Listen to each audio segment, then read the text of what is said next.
Hello students, आज हम शुरू कर रहे हैं बीएससी पार्ट 2 के लिए। टॉपिक है पैरासिटिक एडेप्टेशंस इन हेलमिन्स। तो आपको ये पता होगा कि हेलमिन्स हम किसे कहते हैं। हेलमिन्स वो सारे एनिमल्स जो कि प्लैटीहेलमिन्थिस और नेमाटोडा फाइलम में आते हैं। अब बात करते हैं कि जब हमने कहा पैरासिटिक एडेप्टेशन, तो ये एडेप्टेशन क्या होता है, ये पैरासिटिज्म क्या होता है। तो हम देखें कि जो पैरासाइट्स हैं दे आर डिफरेंट फ्रॉम कमेंसल्स। कमेंसल्स और पैरासाइट्स लगभग एक जैसे होते हैं, लेकिन पैरासाइट्स हार्म करते हैं, कमेंसल्स कभी हार्म नहीं करते अपने होस्ट को। भोजन भी प्राप्त पैरासाइट करते हैं, कमेंसल्स का ज़रूरी नहीं कि वो उसे भोजन भी प्राप्त करें। तो ये बेसिक डिफरेंस है। एडेप्टेशंस की जब हम बात करें तो एडेप्टेशंस को कहा जाता है as a fitness of an organism to its environment, जो कि उसके मॉर्फोलॉजिकल फंक्शनल कोरिलेशंस जो हैं वो ऑर्गेनिज्म और उसके एनवायरनमेंट के बीच में एस्टैब्लिश हो सके। इस चीज़ को विशेष रूप से एडेप्टेशन में लिया जाएगा। पैरासिटिज्म में हमने कहा कि ये होस्ट और उसके पैरासाइट के बीच में रिलेशनशिप है, लेकिन इसमें होस्ट हमेशा नुकसान में रहता है। पैरासाइट दो प्रकार के हैं। पैरासिटिज्म को हम दो प्रकार से डिफाइन कर सकते हैं, as obligatory and facultative. Obligatory का मतलब अविकल्पी और फैकल्टेटिव का मतलब वैकल्पिक। अर्थात ऑब्लिगेटरी के पास जब पैरासाइट जो है बिना होस्ट के रह ही नहीं सकता, वो अविकल्पी या पूर्ण परजीवी कहलाता है। जबकि फैकल्टेटिव की जब हम बात करते हैं, वैकल्पिक या आंशिक परजीवी की बात करते हैं, तो वो अपने होस्ट के बिना भी जीवित रह सकता है, जैसे कि डिप्टेरन ऑर्डर में देखा जाता है। अब हमें ये देखना है कि हम इसमें हेलमिन्स में कौन कौन से स्ट्रक्चर्स को स्टडी करते हैं, जिनमें कि फिजियोलॉजिकल और मॉर्फोलॉजिकल स्ट्रक्चर्स आते हैं। तो उसको हम इस स्लाइड के ज़रिए हम समझते हैं। ये देखिए, पैरासिटिक एडेप्टेशन इन हेलमिन्स। नेक्स्ट, ये जो है टेपवर्म है जो कि सेस्टोडा का है, और ये आप अच्छी तरह से जानते हैं कि ये आंतों में पाया जाता है और ये डिजीजेस क्रिएट करते हैं। ये एनिमल फेजियोला हेपेटिका, इसे भी आप समझते हैं, लिवर फ्लूक कहलाता है, और ये बॉडी के लिवर में रिसाइड करता है, उसकी बाइल डक्ट्स में रिसाइड करता है। इसके अंदर आप ये देख सकते हैं कि इसका एक्सक्रीटरी सिस्टम बहुत ज़्यादा विकसित है। यहाँ ये पैरासिटिक हेलमिन्स के ग्रुप्स मैंने बताए हैं, जिसके अंदर आप प्लैटीहेलमिन्स के अंदर ये स्ट्रक्चर्स देख रहे हैं, राउंड वर्म्स के फॉर्म में हैं। यहाँ ये फिलेरिया के फॉर्म में या थ्रेड वर्म के फॉर्म में ये है फ्लैट वर्म, और यहाँ पर ये वाला जो स्ट्रक्चर है this is in the form of serrations. ये थोड़ा सा सेरेटेड लुक देता है। अब हम इसके एडेप्टेशंस की तरफ देखें तो जैसे मैंने आपको बताया था एडेप्टेशन क्या होता है, इसको समझाया गया। तो वो fitness of organism to its environment कहलाता है। पैरासिटिक एडेप्टेशन जो है उसको हम करेंगे morphological as well as physiological form में हमने इनको समझना है। तो सबसे पहले हम देख रहे हैं इसके फिजियोलॉजिकल एडेप्टेशंस। इसमें आप देखें इसकी बॉडी कवरिंग को। बॉडी कवरिंग काफ़ी थिक इंटेग्यूमेंट है। जो टेग्यूमेंट है इसका वो काफ़ी थिक होता है, जिससे कि जो स्त्रावण होते हैं, किस तरह के स्त्रावण, जो इंटेस्टाइन्स के द्वारा या लिवर के द्वारा जहाँ पे ये रिजाइड कर रहा है, वो स्त्रावण से इसकी बॉडी को नुकसान ना हो। फिर दूसरी चीज़ जिसमें देखी जा रही है वो है ऑर्गन्स ऑफ एडहेशन। तो ऑर्गन्स ऑफ एडहेशन में जो यहाँ चिपकाने वाली सतह होस्ट की बॉडी पर, उसके लिए स्पेशल स्ट्रक्चर्स इसमें देखे जाते हैं, जैसे कि सकर्स का होना, हुक्स का होना, स्पाइंस का होना। ये अपने आप में एक विशेषता लिए होते हैं। सकर्स के अंदर भी चिपकने के लिए स्ट्रॉन्ग हुक्स और स्पाइंस पाए जाते हैं। तो वो अपने आप ये हुक्स के साथ भी हो सकते हैं और हुक्स के बिना भी हो सकते हैं। इस स्लाइड में आप ये स्ट्रक्चर्स को देख सकते हैं। यहाँ पे दिखाया गया है, दिस इज़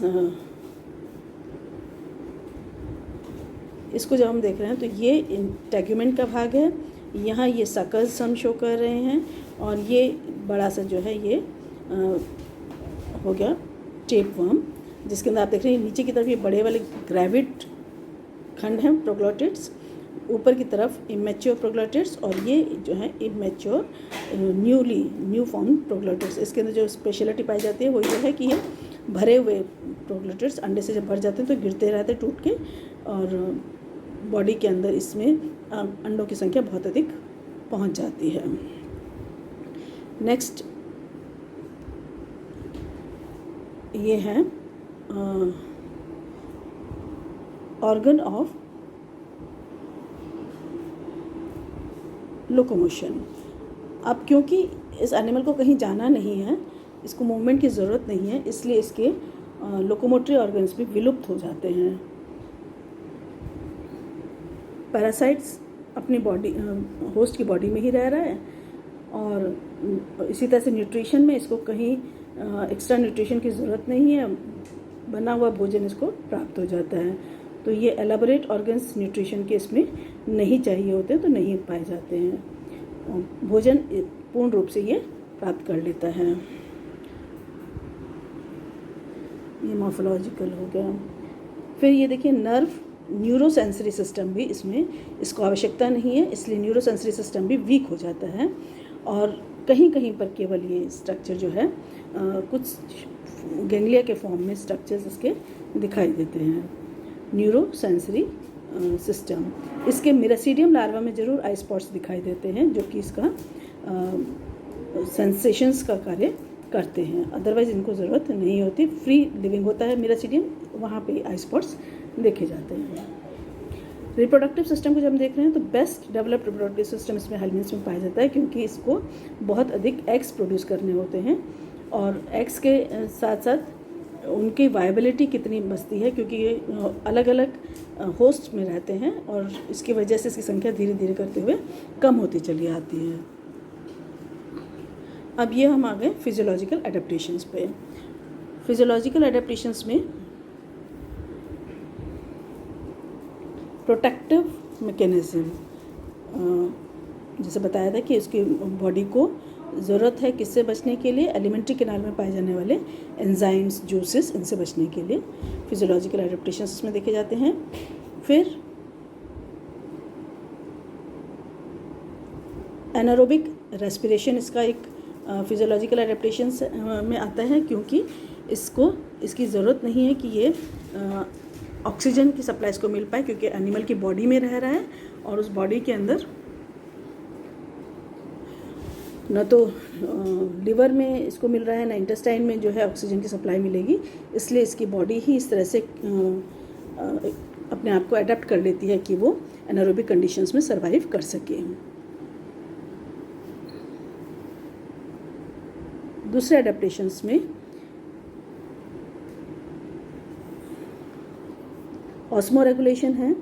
इसका मतलब ये हुआ कि जो बॉडी है वो बॉडी फ्लूइड्स के द्वारा एक्सर्टेड जो प्रेशर होगा उससे इसकी बॉडी को नुकसान न पहुँचे, और एक्सट्रैक्ट करने के लिए ये हल्का अपना ऑस्मोटिक प्रेशर ज़्यादा रखती है, जिससे कि ये भोजन को एक्सट्रैक्ट कर सके होस्ट बॉडी से।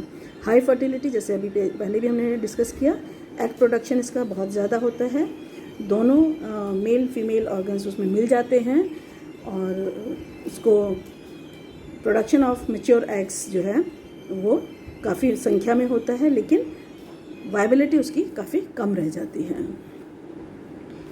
तो ये मुख्य रूप से ये हैं। इसके अलावा जो लाइफ साइकिल को हम देखते हैं तो ये आप अपने सेल्फ स्टडी में भी समझ सकते हैं कि जो लाइफ साइकिल है वो क्लियर बताएगी कि इस तरह से एनिमल जो है वो 2 होस्ट से होकर इसकी लाइफ साइकिल कंप्लीट होती है। यहाँ पर ये राउंड वर्म में आप देख पा रहे हैं, ये एनिमल है, इसे हम पढ़ेंगे स्ट्रोंगिलोइड्स स्टर्कोरेलिस, ये राउंड वर्म कहलाता है। और ये राउंड वर्म जनरली ह्यूमंस में जब डिजीज़ कॉज करता है तो ये स्ट्रॉन्गिलोइडियासिस डिजीज़ क्रिएट करता है।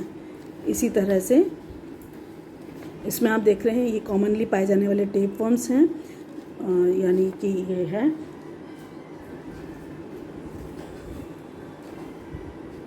इस तरह से। देखिए आप इसके दोनों होस्ट भी आपको दिखाई देंगे।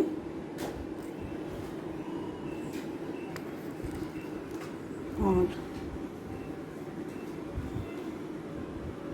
नेक्स्ट ये लिवर फ्लूक के द्वारा, ठीक है। और बस ये